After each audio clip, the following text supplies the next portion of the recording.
राम राम, राधे राधे, जय हिंद, जय भारत। मैं आप सभी का स्वागत करती हूँ अपने YouTube channel study with Mona miss. ना रुकेंगे हम, ना थकेंगे हम, यूं ही अपने कर्म पथ पर लगातार बढ़ते चलेंगे हम, चाहे परिस्थितियाँ कैसी ही कैसी क्यों ना हो।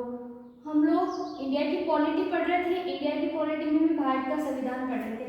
अब तक हमने जो भी पढ़ा उसका शॉर्ट नोट्स बना के लाई हूँ आपके लिए, क्योंकि जब एग्जाम में जाते हैं पूरा देख पाना संभव नहीं होता है, तो इसलिए शॉर्ट नोट्स बनाने जरूरी होते हैं। कि मैं शॉर्ट नोट्स मैंने आपके लिए बना दिए हैं और हम ये एक रिवीजन कर लेते हैं, क्विक रिवीजन। देखो, हमने पढ़ा था संविधान। संविधान क्या होता है?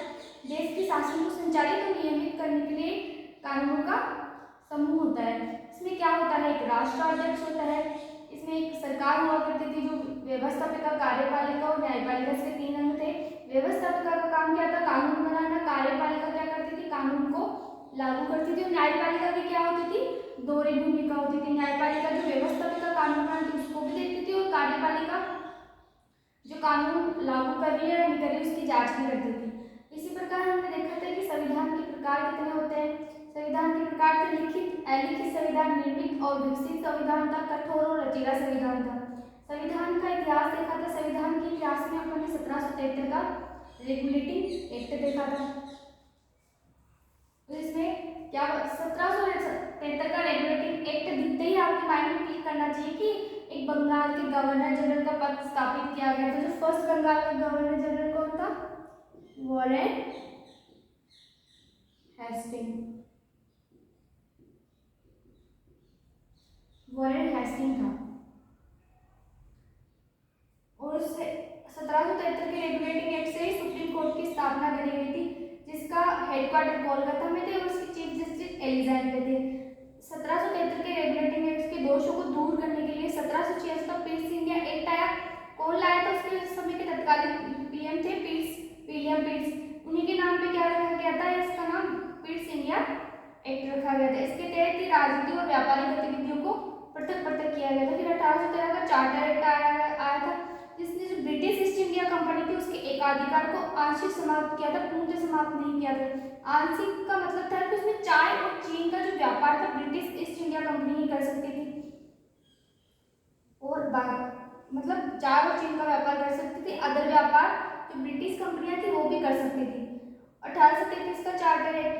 1833 के चार्टर एक्ट में क्या किया? जो 1773 के बंगाल का गवर्नर जनरल था उसको पदनाम चेंज करके भारत का गवर्नर जनरल कर दिया था।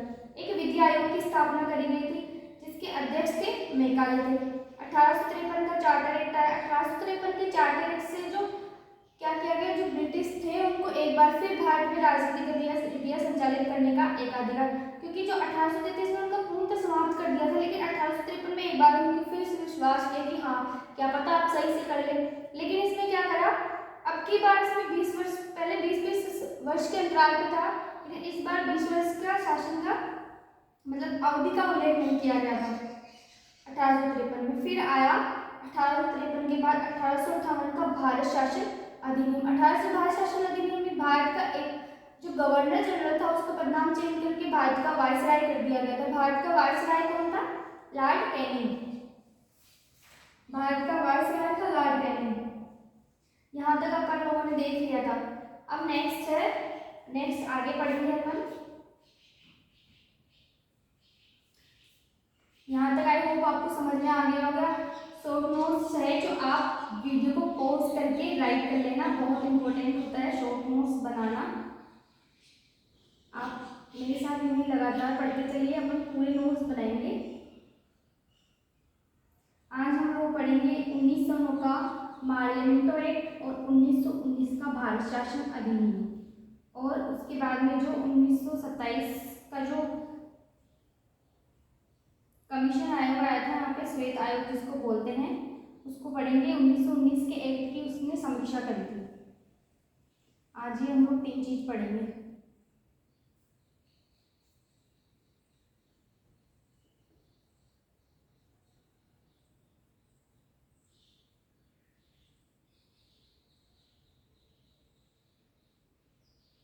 लास्ट में आपको मैं पूरा जो भारत का संविधान है उसके शॉर्ट नोट्स बना के दिखाऊंगी, कैसे एक पेज में पूरे शॉर्ट नोट्स आ जाते हैं। नेक्स्ट है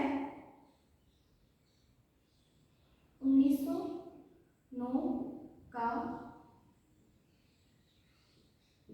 भारत शासन अधिनियम।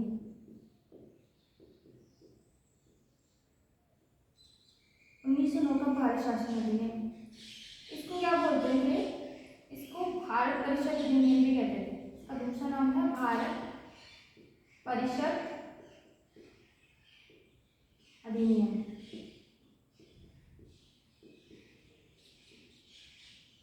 इसी को बोलते थे Morley Minto act. Morley Minto act भी बोलते थे। उस समय क्यों बोलते थे? क्योंकि उस समय के जो भारत के सचिव थे, भारत के सचिव वो कौन थे? मार्ले। और जो गवर्नर जनरल थे वो मिंटो थे। गवर्नर जनरल ये मिंटो थे। इस एक्ट के तहत क्या किया गया? भारत में क्या किया? मुस्लिमों के लिए, जो मुस्लिम थे, मुस्लिम के लिए अलग से सांप्रदायिक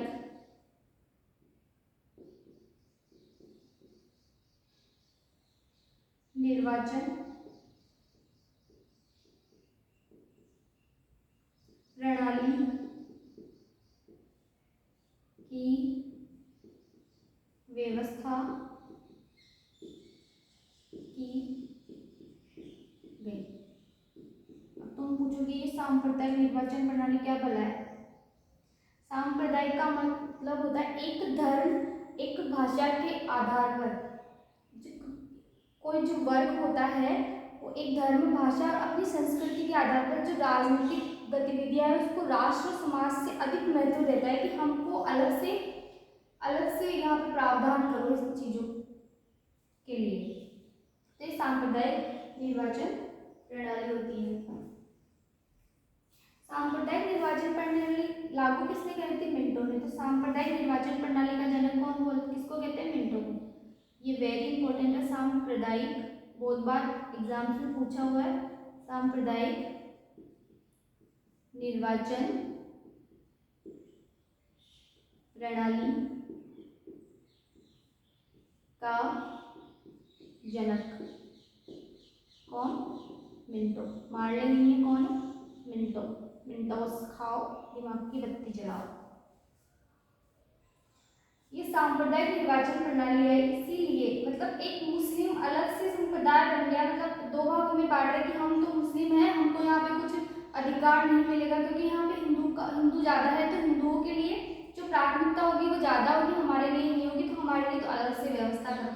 तो 1909 के एक्ट में जो सांप्रदायिक निर्वाचन प्रणाली लाई गई एक तरीके से भारत में विभाजन की नींव रखती थी। तो 1919 के एक्ट को ही भारत को क्या बोलते हैं कि इसने भारत में विभाजन की नींव डाली थी। तो नेक्स्ट पॉइंट इसी में लिखेंगे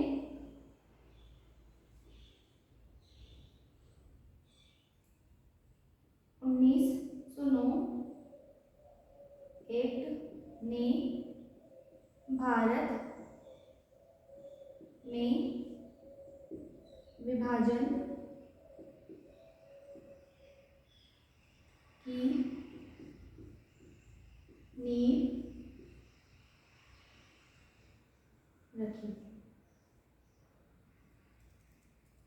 1919 का एक्ट तो भारत में विभाजन की नींव रखती थी और इसी से क्या करा गया था आगे सांप्रदायिक निर्वाचन और जो आरक्षण था, जो आरक्षण होता है हमें अभी जो शिक्षा के अंदर वो क्या है अलग अलग चीज थी। निर्वाचन अलग है और आरक्षण अलग है, दोनों अलग अलग है। निर्वाचन जिससे हम वोट देने जाते हैं तो उसमें हमको ऐसे अलग से कोई वो होता है कि ओबीसी वाले पहले देंगे, एसटी वाले पहले देंगे या एससी वाले पहले देंगे, ये दोनों अलग अलग चीज़ है। कुछ लोग इन दोनों को एक ही समझ लेते हैं, तो इसमें ध्यान रखना कि ये दोनों अलग अलग चीज़ है। यहाँ तक राइट कर लीजिए आप, फिर आगे की बातें मैं आपको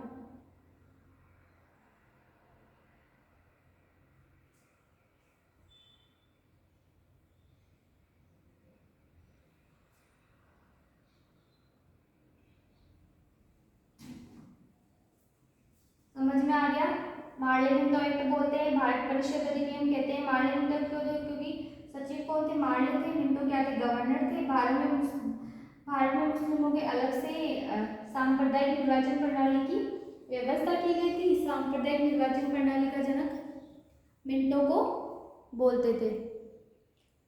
ठीक है। 1919 के एक्ट ने भारत में जो विभाजन की नींव रख दी थी। नींव क्यों रख दी थी? क्योंकि सांप्रदायिक निर्वाचन प्रणाली की व्यवस्था कर दी गई थी। एक तरीके से मुस्लिम और हिंदुओं को अलग अलग हो गए थे, एक तरीके से देखा जाए तो नेक्स्ट पढ़ते हैं अपन 1919 का भारत शासन अधिनियम। इसको मॉन्टेग्यू चेम्सफोर्ड अधिनियम कहते हैं। आसान लग रही होगी पॉलिटी, बस आप तो मेरे साथ पढ़ते जाइए, याद तो मैं करवाऊंगी आपको, रिवीजन भी करवाऊंगी साथ के साथ में। बस एक बार थोड़ा सा खुद से भी रिवीजन कर लेना घर से। और ये क्लासें आपकी जितने भी कॉम्पिटिटिव एग्जाम्स हैं जिनमें पॉलिटी आते हैं उनके लिए सबके लिए इम्पोर्टेंट है। आरएस के लिए, सेंटर में जहाँ पॉलिटी आती है एग्जाम्स में उनके लिए ये क्लास सब लोग ले सकते हैं जहाँ जहाँ पॉलिटी आती है। 1919 का भारत शासन अधिनियम।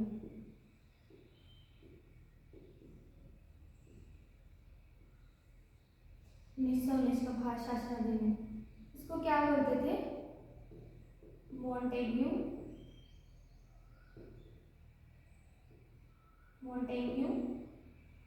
Chelmsford Act. Montagu Chelmsford Act भी बोलते थे इसको, क्योंकि उस समय के जो सचिव थे वो मॉन्टेग्यू थे और चेम्सफोर्ड क्या थे? गवर्नर जनरल थे। अब इसको समझो, इसके तहत क्या क्या किया गया भारत में? द्वैत शासन की स्थापना की गई। द्वैत शासन की स्थापना करी गई। द्विसदनात्मक व्यवस्था, द्विसदनात्मक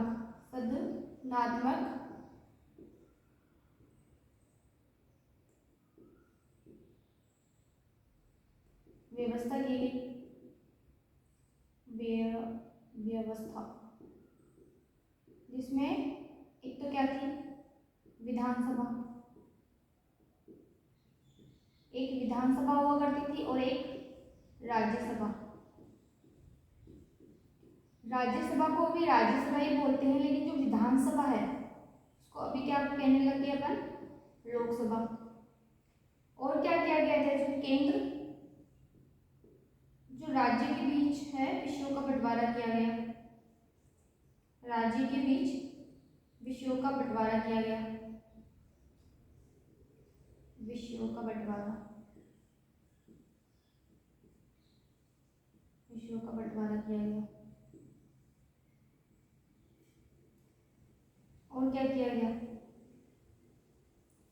और किया गया इसके अंदर जो पहली बार महिलाओं को मतदान देने का अधिकार दिया गया। महिलाओं को मतदान देने का अधिकार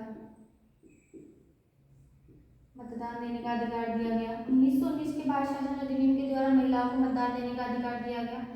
और इसी एक्ट के द्वारा जो सांप्रदायिक निर्वाचन प्रणाली थी जो 1909 में मुस्लिमों के लिए करी गई थी उसका विस्तार किया गया। सांप्रदायिक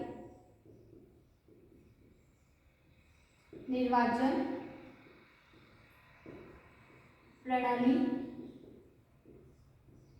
का विस्तार किया गया।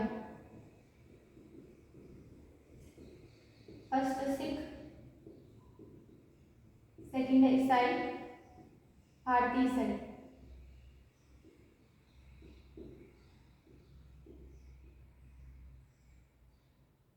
भारतीय ईसाई,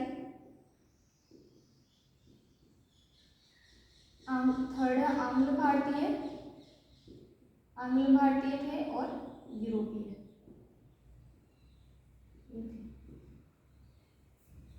क्या क्या किया गया इसमें? मॉन्टेग्यू चेम्सफोर्ड एक्ट बोलते थे। मॉन्टेग्यू सचिव था, चेम्सफोर्ड गवर्नर था, सांप्रदायिक निर्वाचन प्रणाली का विस्तार किया गया। सिख, भारतीय, ईसाई, आंग्ल भारतीय और यूरोपीय। केंद्र और राज्य में विषयों का बंटवारा किया गया। द्विसदनात्मक व्यवस्थापिका की स्थापना करी गई। इसमें विधानसभा थी और एक राज्यसभा। विधानसभा को भी क्या बोलते हैं? राज्यसभा। महिलाओं को पहली बार मतदान का अधिकार दिया गया। और वेरी वेरी इंपोर्टेंट, फर्स्ट बार लोक सेवा आयोग की स्थापना की गई। आयोग की स्थापना का प्रावधान किया गया।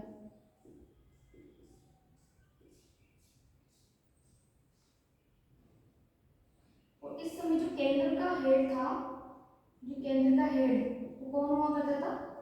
Governor general. 1919 के में केंद्र का हेड कौन हुआ था? Governor general. और देशी रियासतों में क्या किया गया? समस्याओं पर विचार करने के लिए chamber of princes, chamber of princes, chamber of princes Narendra Mandal की स्थापना करी गई थी 1909 के अंदर।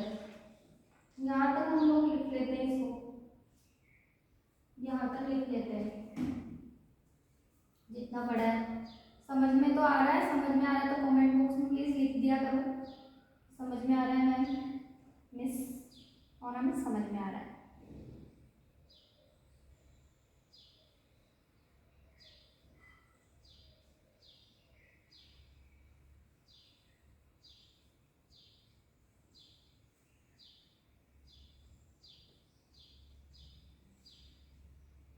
फर्स्ट पॉइंट है मोंटेग्यू, चैम्स, फोर्ड एक्ट भी बोलते हैं। क्यों? क्योंकि उस समय के जो सचिव थे वो मोंटेग्यू थे, जेम्स फोर्ड क्या थे? गवर्नर जनरल थे। केंद्र और राज्यों के बीच विषयों का बंटवारा, राज्यों के बीच विषयों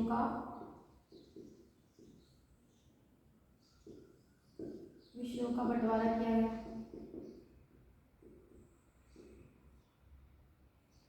प्रांतों में, ये पॉइंट ये ध्यान रखना, कहाँ किया गई थी? प्रांतों में। केंद्र में नहीं करी गई थी 1919 के द्वारा, प्रांतों में। द्वीद थोड़ा शासन,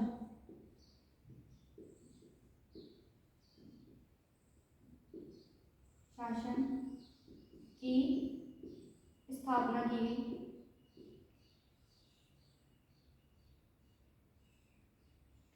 प्रांतों में दोहरा शासन की स्थापना करेगी।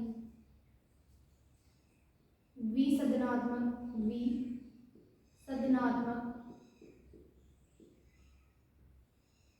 व्यवस्थापिका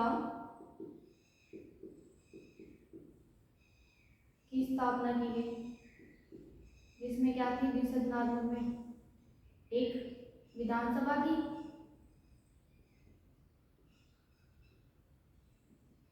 और एक राज्यसभा थी।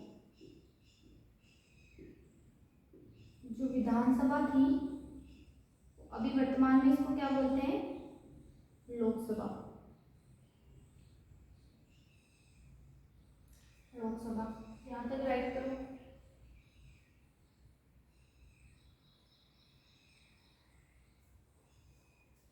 केंद्र राज्य में विषयों का बंटवारा, प्रांतों में दोहरा शासन की स्थापना, द्विसदनात्मक व्यवस्था स्थापित करेगी। विधानसभा और राज्यसभा हुआ करती थी और विधानसभा को भी क्या बोलते हैं अपन? लोकसभा। नेक्स्ट पॉइंट लिखेंगे इसमें आगे लिखना है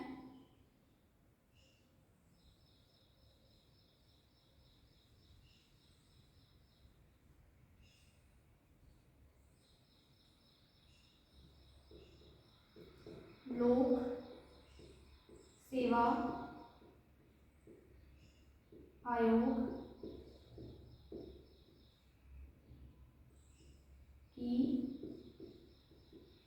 स्थापना का प्रावधान किया गया।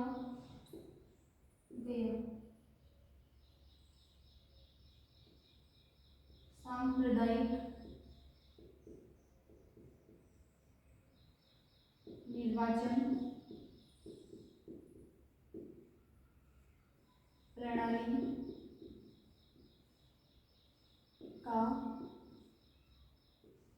विस्तार किया गया।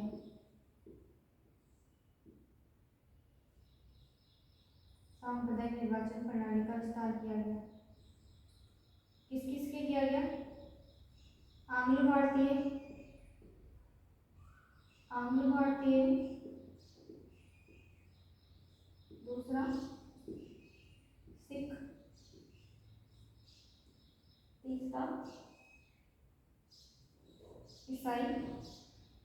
ईसाई में कौन से? भारतीय संघ, भारतीय ईसाई। और फोर्थ थे यूरोपीय।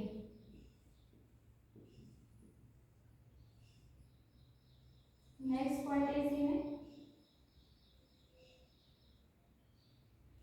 महिलाओं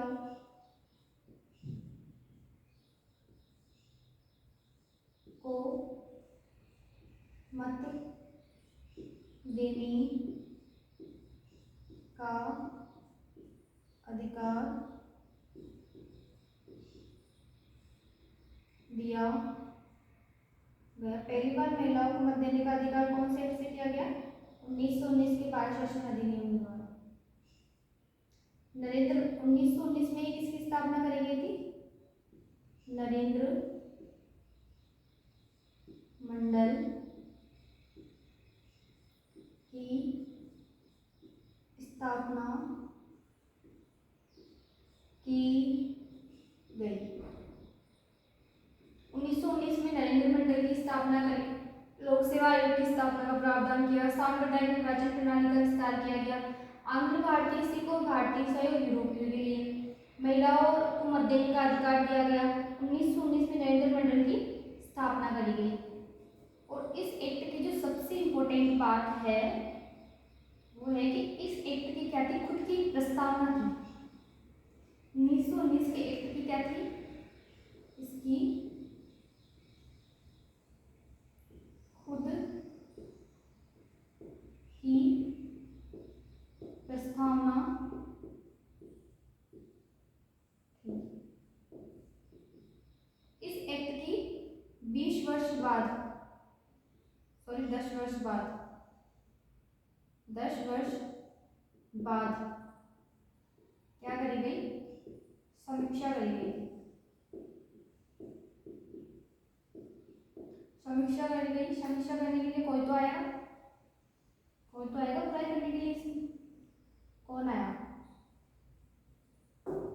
1927 में आता है फिर साइमन कमीशन। 1927 में आया फिर साइमन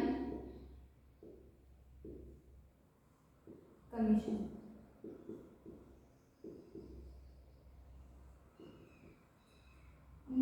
में आया साइमन कमीशन। इसमें अध्यक्ष सहित क्या थे? अध्यक्ष सहित 7 मेंबर थे। इसके अध्यक्ष कौन थे? अध्यक्ष थे इसके झंडूबाम जॉन साइमन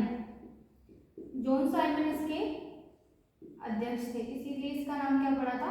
साइमन कमीशन। इसको क्या बोलते थे? सभी इसकी गोरे थे, सभी धोड़ा लोग थे, है ना, मारवाड़ी में बोलते हैं। सभी क्या थे? इसमें अंग्रेज थे, अंग्रेज थे, इसलिए इसको क्या बोलते थे? श्वेत आयोग। मारवाड़ी में बोले तो धोड़ो आयोग, श्वेत आयोग बोलते थे। सभी इसमें अंग्रेज थे, इसमें एक भी भारतीय नहीं होने के कारण इसका क्या किया गया, विरोध। भारतीयों द्वारा क्या किया गया, भारतीयों द्वारा इसका क्या किया गया, विरोध किया। क्यों किया, विरोध किया क्योंकि इसमें एक भी भारतीय नहीं था। और यहाँ पे साइमन गोबेक के नारे लगाए, साइमन कमीशन वापस जाओ, साइमन कमीशन वापस जाओ, साइमन कमीशन गोबेक के नारे लगाए गए। किसके लगाए, साइमन कमीशन गो बैक। तो 1919 का भारत शासन अधिनियम देखा, 1909 का भारत शासन अधिनियम देखा अपन ने, 1927 में जो साइमन कमीशन आया वो देखा अपन लोगों ने।